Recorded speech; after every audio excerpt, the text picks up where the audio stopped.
Sesuai dengan penegasan yang telah dilontarkan oleh Kapolri yakni Jenderal Sigit Prabowo pada tanggal 14 Oktober 2022 lalu.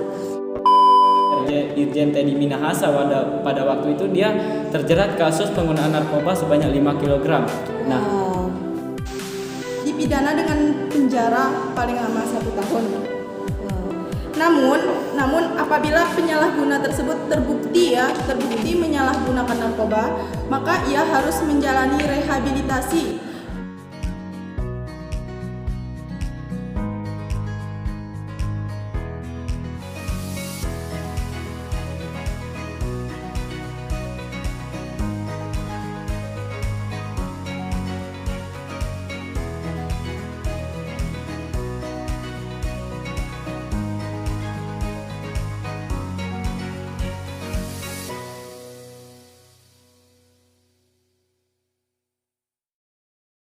Baik, bismillahirrahmanirrahim. Assalamualaikum warahmatullahi wabarakatuh. Waalaikumsalam warahmatullahi wabarakatuh. Selamat malam.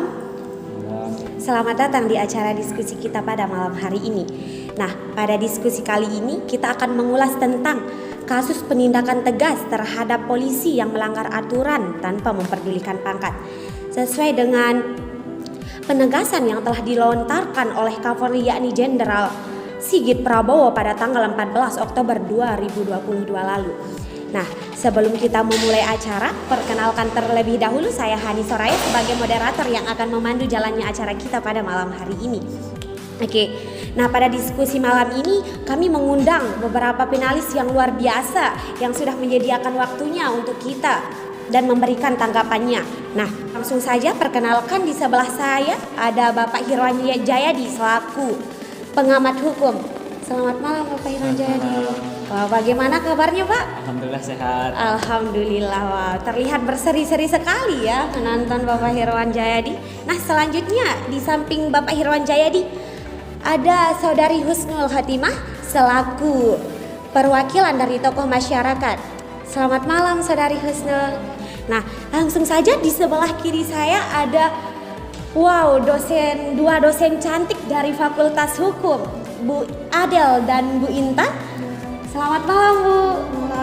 Baik, selamat bergabung di diskusi kita pada malam hari ini. Beri tepuk tangan dulu kepada para panelis kita. Nah, baik, kita mulai saja ya. Tentang bagaimana tanggapan panelis kita terkait isu yang sudah kita angkat. Seperti yang kita ketahui bahwa seorang polisi merupakan penegak hukum. Polisi bisa kita katakan sebagai alat keamanan negara itu sendiri. Bagaimana tanggapan para panelis kita tentang hal itu? Nah, kita mulai saja tanggapan dari Bapak Hirwan selaku pengamat hukum. Baik, sebelumnya saya ucapkan terima kasih kepada moderator terkait tentang sedikit tentang diskusi kita pada malam hari ini, di mana tentang tema penindakan tegas terhadap anggota polisi yang melanggar aturan tanpa memperdulikan pangkat. Di sini sedikit saya menjelaskan sebenarnya dari tema yang diangkat di sini, saya pernah membaca ini merupakan suatu penegasan dari anggota polisi, bukan anggota tapi Kapolri Jenderal Listio Sigit Prabowo pada tanggal 14 Oktober tahun 2022. Nah, jadi di sana seorang jenderal itu dia hanya melakukan penegasan karena mengangkat sebuah topik atau isu yang dimana pada saat itu terjadi permasalahan. Nah, salah satu permasalahan yang mengapa seorang Kapolri itu dia menegaskan hal tersebut karena ada seorang Irjen Teddy Minahasa pada waktu itu dia terjerat kasus penggunaan narkoba sebanyak 5 kg. Nah, dari hal itu sehingga seorang Jenderal Listio Sigit Prabowo itu dia hanya menegaskan bukan untuk membuat peraturan yang baru begitu. Nah, dia tidak membuat peraturan baru, dia hanya menegaskan peraturan yang memang sudah berlaku kepada kepolisian. Nah, kemudian dari hal semacam itu, setelah penegasan itu, apakah seorang irjen itu mendapatkan sanksi biarpun dia berpangkat bintang 2? Tentu dia mendapat yang namanya sanksi sesuai dengan apa yang sudah ditetapkan oleh suatu peraturan maupun pasal. Oke. kita berpatokan pada salah satu pasal di mana pasal pasal 21 ayat 3 tentang peraturan disiplin seorang polisi. Nah, apabila seorang polisi melakukan suatu pelanggaran, maka dia akan salah satu yang akan mereka dapatkan adalah yang namanya PTDH. Apa itu PTDH? Apa itu PTDH? PTDH merupakan suatu pemberhentian tidak dengan hormat. Nah, mengapa demikian? Seorang Irjen TDI Minahasa itu dia mendapat pemberhentian tidak dengan hormat karena dia melanggar peraturan yang sudah ditetapkan pada saat itu. Apa bunyi peraturannya? Saya sedikit mengulang ya terkait peraturan itu, bahwa dalam pasal 21 ayat 3 itu salah satu isinya bahwa siapapun yang berniat untuk mengubah Pancasila kemudian melakukan perbuatan yang tidak harus untuk diperbuat sehingga dan juga membuat suatu peraturan yang memang bertindak untuk melawan pemerintah. Nah, jadi di sana itu salah satu sanksi yang diberikan adalah sanksi yang berupa PTDH, pemberhentian tidak dengan hormat. Tidak dengan hormat. Kemudian jadi kalau kita berpatokan dengan polisi yang berpangkat bintang 2 sama masyarakat biasa itu tidak ada bedanya, bahwa kalau kita sudah masuk ke dalam hukum maka hukum itu akan berlaku tidak pada seorang polisi saja tetapi juga terkait dengan masyarakat. Jadi kalau kita menyimpulkan hal semacam itu, jadi polisi maupun masyarakat biasa kalau sudah di depan hukum itu tidak ada perbedaan tingkat yang membedakannya. Dari skala yang saya katakan di sini, saya apabila saya menyimpulkan sebuah perkataan saya bahwa polisi dan masyarakat biasa itu sama, dia nggak ada perbedaan yang membedakannya, bahwa mereka itu kalau sudah di mata hukum bakalan tetap dihukum gitu. Nah, dari tema yang di atas, penindakan tegas terhadap anggota polisi yang melanggar aturan tanpa mempedulikan pangkat, itu merupakan suatu yang memang harus wajar untuk dilakukan. Jadi tidak ada bahan perbincangan yang harus didalami, tapi emang seorang Jenderal Sigit Prabowo itu dia hanya menegaskan sesuatu peraturan yang memang harus untuk dilakukan begitu. Mungkin itu yang dapat saya tanggapi terkait dengan pertanyaan dari moderator. Berarti tidak ada perbedaan pangkat di sini, Pak. Tidak ada perbedaan yang membedakannya. Baik, terima kasih untuk Bapak Hirwan Jayadi yang sudah memberikan tanggapannya mengenai penindakan tegas terhadap polisi yang sudah melanggar aturan tanpa mempedulikan pangkat. Nah, kita langsung saja ke tanggapan yang selanjutnya, yaitu tanggapan dari Saudari Husnul selaku perwakilan dari tokoh masyarakat. Nah, bagaimana tanggapan saudari mengenai hal ini? Baik, terima kasih kepada Mbak Aya selaku moderator yang telah mengundang saya sebagai salah satu tokoh masyarakat yang diundang untuk mewakili suara masyarakat mengenai penindakan secara tegas terhadap anggota polisi yang melanggar hukum tanpa mempedulikan pangkat.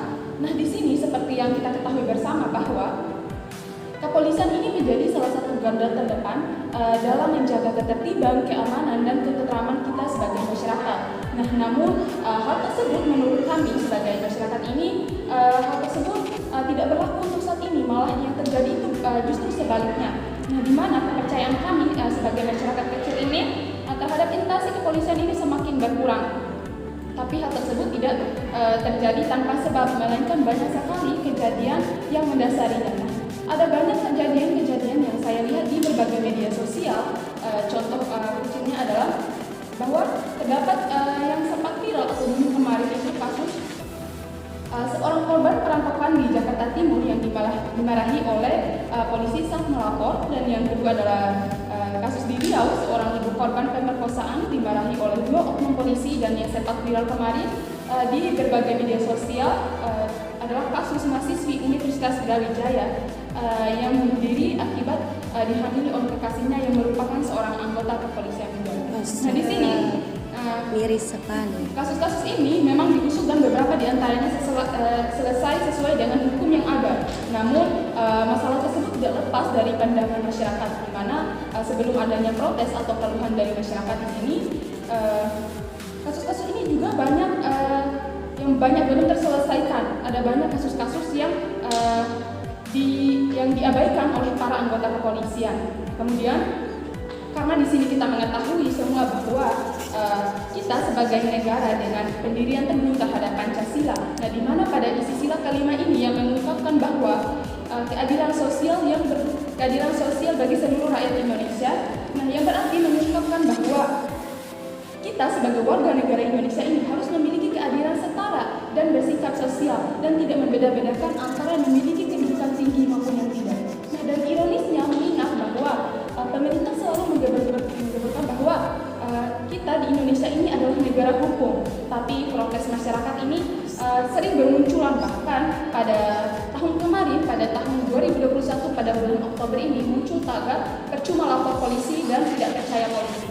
Nah, dari bukti keduanya ini mengungkapkan bahwa ketidakpercayaan kami sebagai masyarakat kecil ini terhadap instansi polisi yang sudah ada sejak 76 tahun ini. Nah, kemudian saking lelahnya kami dengan para perlakuan dari pihak kepolisian kepada kami menolak menggunakan kata oknum. Yang ada di minat masyarakat adalah bahwa semuanya sama, tidak ada kata oknum. Dan di kepolisian ini kami hanyalah kata yang digunakan itu adalah instansi yang merupakan untuk menutupi segala kesalahan yang dilakukan oleh para anggota kepolisian.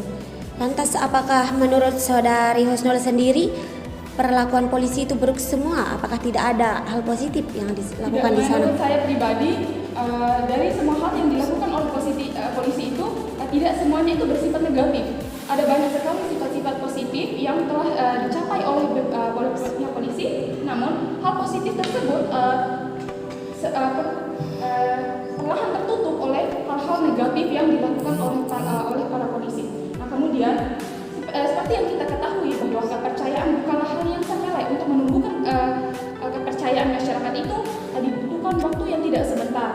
Nah, contohnya karena di mana pada yang kita tahu adalah bahwa polisi seharusnya dipercaya lebih dari oleh masyarakat sebagai sosok penjaga dalam kehidupan berbangsa dan bernegara. Dan di mana polisi juga yang hakikatnya adalah untuk melindungi dan mengayomi masyarakat, maka para oknum kepolisian harus bergerak lebih cepat dalam menangani kasus-kasus yang terjadi di masyarakat, mau itu kejadian yang sudah terjadi maupun yang sedang terjadi di kehidupan masyarakat, sesuai dengan aturan undang-undang di negara Indonesia ini. Terima kasih. Wow. Berarti kepercayaan masyarakat ini terganggu ya akibat kasus ini, Saudari Husnul ya? Baik, wow. Terima kasih untuk Saudari Husnul sudah memberikan tanggapannya sebagai tokoh perwakilan dari masyarakat. Nah, kita lanjut ke pendapat selanjutnya ini dari dua dosen cantik kita. Bagaimana tanggapan dari seorang dosen mengenai isu yang telah kita angkat? Yaitu apakah ada pasal yang terkait dalam kejadian ini? Nah, langsung saya jawab ya.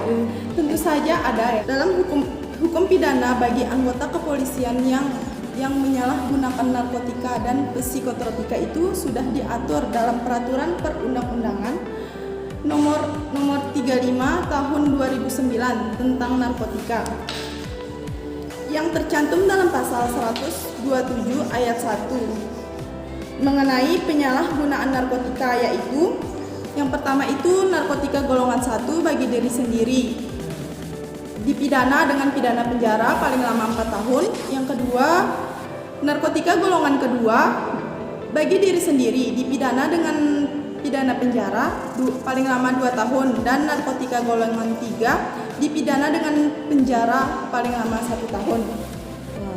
Namun apabila penyalahguna tersebut terbukti menyalahgunakan narkoba, maka ia harus menjalani rehabilitasi.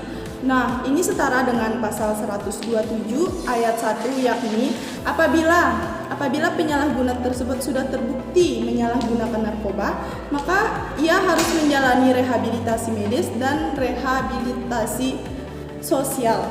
Proses penegakan hukum terhadap anggota polisi yang terjerat kasus tindak pidana itu sudah tertera dalam undang-undang yang berlaku. Terima kasih. Baik, lanjut ke Ibu Adelta, bagaimana pendapatnya tentang hal ini? Setiap polisi pasti memiliki kode etik.